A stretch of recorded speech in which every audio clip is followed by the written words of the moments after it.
ఘర్కోల్ spices రుచి మరియు అనురాగాల కమ్మని సంగమం. తెలంగాణలో గ్రూప్ 2 మెయిన్స్ ఎగ్జామ్స్ ప్రారంభమయ్యాయి. రాష్ట్ర వ్యాప్తంగా 1368 కేంద్రాల్లో గ్రూప్ 2 ఎగ్జామ్ నిర్వహిస్తున్నారు. మధ్యాహ్నం 12:30 వరకు పేపర్ 1, మధ్యాహ్నం 3 గంటల నుంచి 5:30 వరకు పేపర్ 2 ఎగ్జామ్ ఉంటుంది.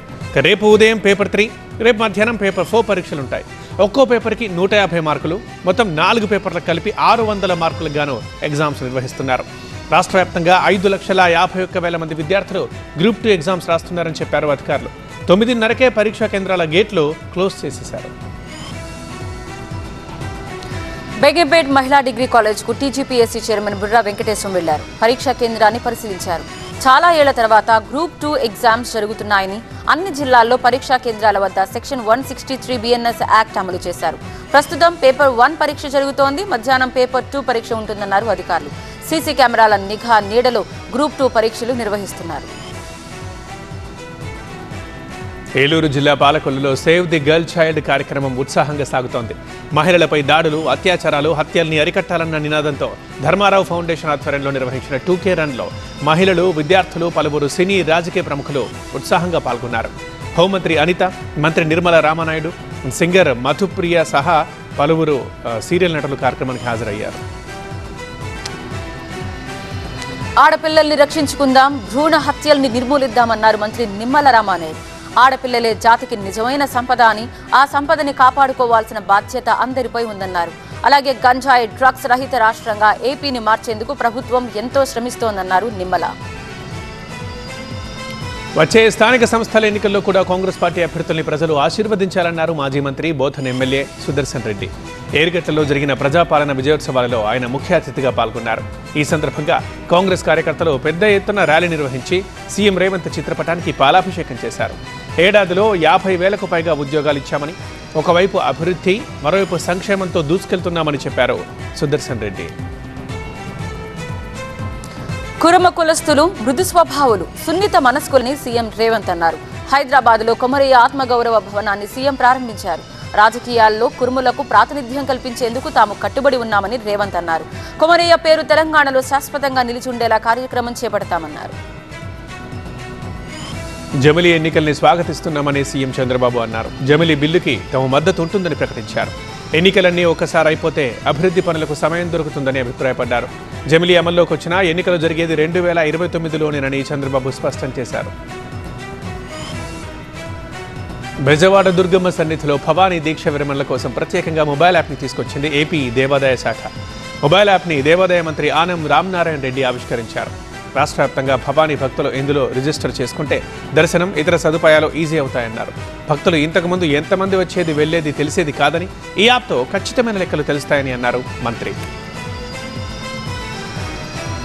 జనసేన అధినేత పవన్ కళ్యాణ్ పై చేసిన వ్యాఖ్యలపై ఎమ్మెల్సీ దువ్వాడ శ్రీనివాస్ కు పోలీసులు 41A కింద నోటీసులు ఇచ్చారు. జనసేన నాయకులు చేసిన ఫిర్యాదుపై ఈ నోటీసులు ఇచ్చారు. 2 సంవత్సరాల క్రితం తాను చేసిన వ్యాఖ్యలు పోలీసులు ఇప్పుడు నోటీసులు ఇస్తున్నారని దువ్వాడ అన్నారు. ఎన్ని నోటీసులు ఇచ్చినా తాను భయపడనన్నారు.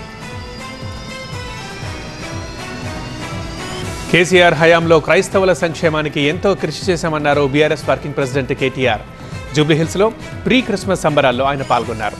క్రైస్తవ సోదరులందరికీ క్రిస్మస్ శుభాకాంక్షలు తెలియజేశారు. పేద క్రైస్తవ విద్యార్థులకు విదేశీ విద్య కోసం 20 లక్షల రూపాయల స్కాలర్షిప్ని కేసీఆర్ అందించారని గుర్తు చేశారు.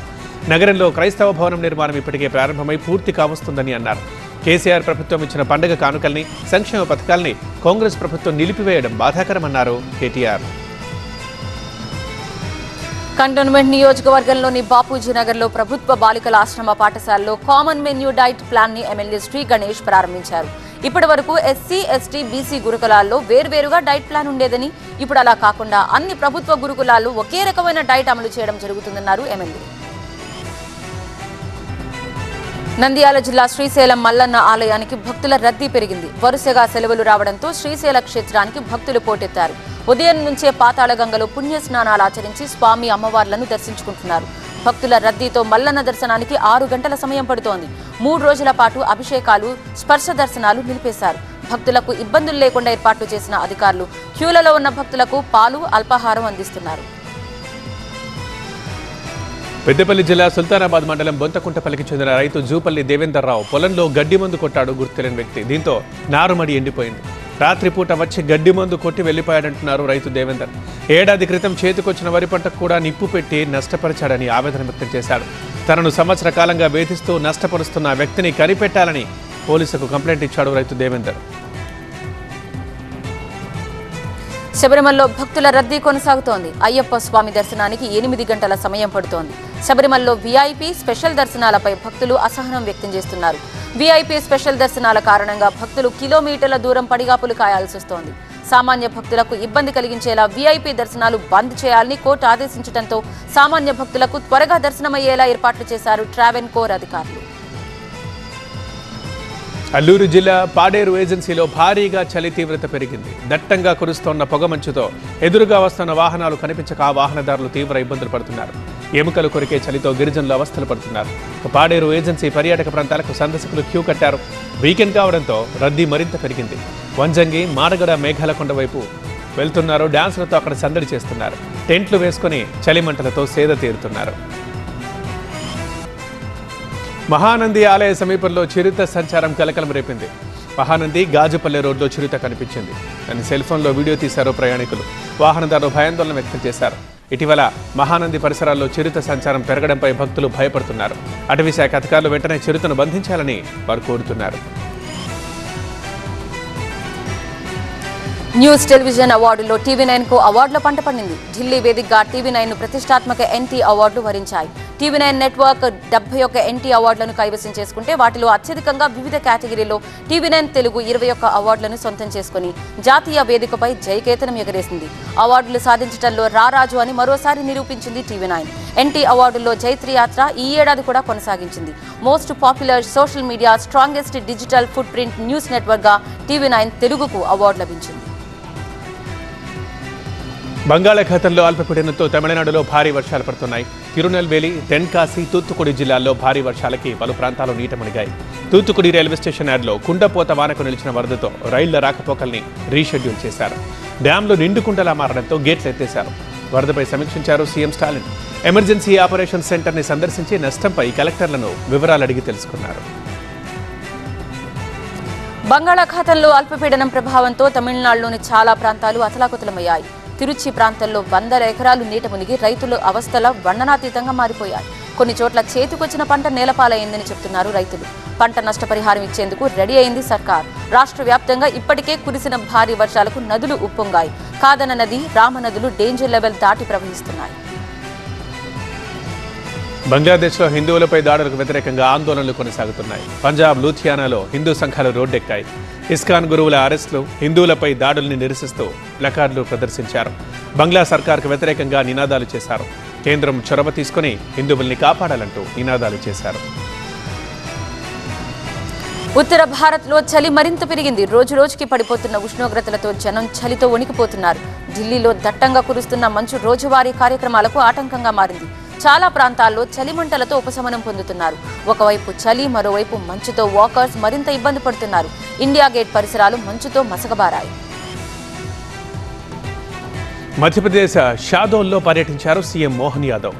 సర్సీ ఐలాండ్ రిసార్ట్ని ప్రారంభించారు. అనంతరం రిసార్ట్లో బోట్ రైడ్ చేశారు. బోట్లో విహరిస్తూ రిసార్ట్ అందాల్ని ఆస్వాదించారు.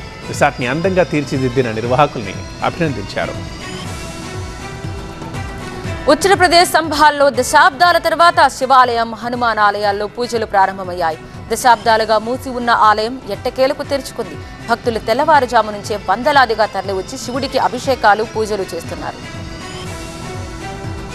మధ్యప్రదేశ్ ఉజ్జయిని అమ్మవారి ఆలయం భక్తులతో కిక్కిరిసింది. తెల్లవారుజామునే అమ్మవారి ఆలయంలో జరిగిన భస్మహారతికి వందలాదిగా హాజరై పూజలు చేశారు. బీజేపీ నేత అనిల్ ఫిరోజియాతో పాటు పలువురు సినీ నటీమణులు భస్మహారతికి హాజరయ్యారు. గుజరాత్ సూరత్లో ప్రభుత్వం ఆధ్వర్యంలో సామూహిక వివాహాలు జరిగాయి. 111 మంది అనాథ ఆడపిల్లలకు ఏకకాలంలో వివాహం జరిపించారు. సామూహిక వివాహ వేడుకకు సీఎం భూపేంద్ర పటేల్ హాజరై వధూవరుల్ని ఆశీర్వదించారు. ప్రభుత్వం తరఫున ఆర్థిక సాయంతో పాటు గిఫ్ట్లు అందజేశారు. మహేష్ బాబు, రాజమౌళి కాంబినేషన్లో వస్తున్న SSMB 29 పై అంచనాలతో పాటు సోషల్ మీడియాలో గాసిప్స్ కూడా బాగానే ట్రెండ్ అవుతున్నాయి. అలాగే సినిమా షూటింగ్ గురించి లేటెస్ట్ అప్డేట్ వచ్చింది. జనవరిలో సినిమాకు ముహూర్తం పెట్టి 2 భాగాలుగా మహేష్ సినిమాని తెరకెక్కించే ప్రయత్నాలు చేస్తున్నారు జక్కన్న. 2027లో ఒక భాగం, 2028లో మరొక భాగం విడుదలకి సన్నాహాలు జరుగుతున్నాయి.